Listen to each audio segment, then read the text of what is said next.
Bonjour, bienvenue sur netprof.fr. Alors dans cette leçon, nous allons voir comment animer une diapositive. On voit que sur mes diapositives, j'ai indiqué l'ensemble des informations, mais au moment d'une présentation ou d'une conférence, le présentateur veut peut-être que les éléments apparaissent un à un et que la diapositive ne soit pas dévoilée complètement. Donc on va prendre cette première diapositive et essayer de voir comment on peut faire. Alors la première chose, c'est qu'il va falloir aller dans le menu Animation et cliquer sur Personnaliser l'animation.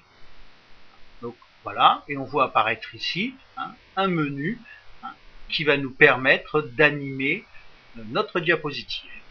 Alors, je veux laisser en permanence le titre Camping de Maillan, donc là on ne va pas y toucher.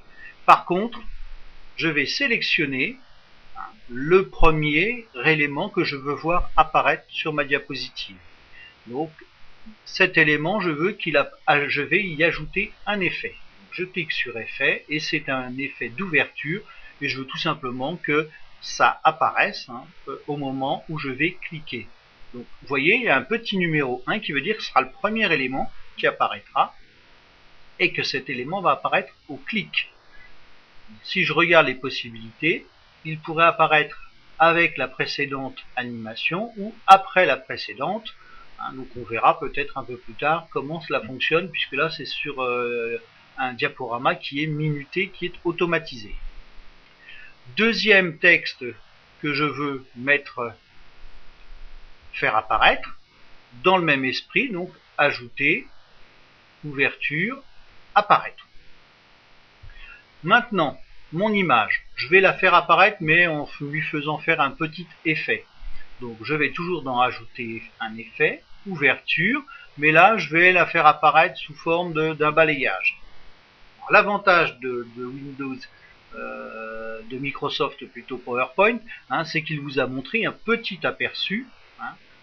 Vous voyez, c'est ici en bas que j'ai indiqué aperçu automatique. Ça permet de voir tout de suite l'effet.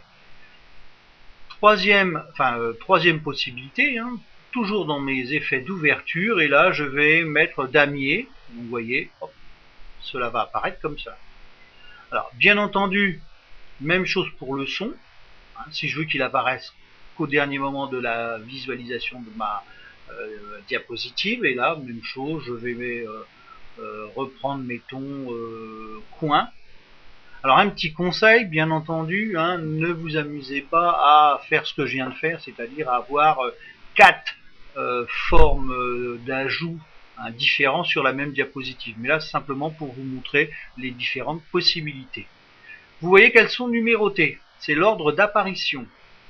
Cet ordre, on peut le réorganiser. Vous voyez ici, en bas à droite, il y a réorganiser et je suis placé sur le dernier élément qui apparaîtra. Donc si je clique, vous voyez, il va passer en 4e élément. Et bien entendu, je vais le replacer en 5e. Ça permet de montrer certaines priorités sur la diapositive. Alors maintenant, bien entendu, l'intérêt c'est d'aller vérifier si cela fonctionne. Donc je vais dans l'onglet diaporama, je vais aller dans aperçu, enfin pas aperçu, mais à partir du début. Vous voyez que là, mon titre existe tout seul. Je peux donc présenter ce petit camping et je vais cliquer en disant que ce camping est situé dans le Médoc près de Montalivet. Deuxièmement, vous voyez que ça apparaît, j'ai cliqué, il peut accueillir 200 campeurs. Mon image apparaît avec le choix que j'avais indiqué. Le clip art, même chose. Et puis, le petit symbole du son et je peux cliquer sur le son, bien entendu, pour que cela diffuse ce que j'avais enregistré.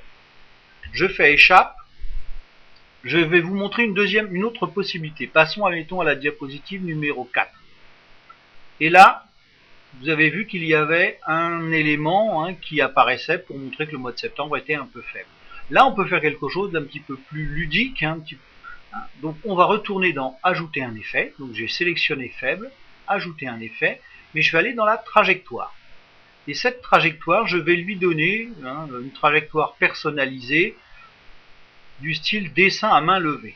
Ça veut dire que avec ce stylo, je vais pouvoir faire arriver le petit cadre indiqué faible comme je veux. Donc, il va partir, mettons, d'ici.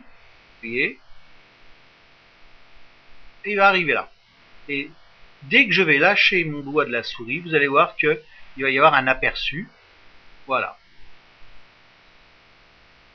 Bien entendu, tout ça est ludique, hein, mais ça peut être intéressant, exemple pour si on veut animer des bulles d'un personnage, des chiffres d'un graphique qui arriveraient de façon différente. Voilà, j'en ai terminé avec cette leçon sur l'animation d'une diapositive et je vous attends pour une prochaine leçon.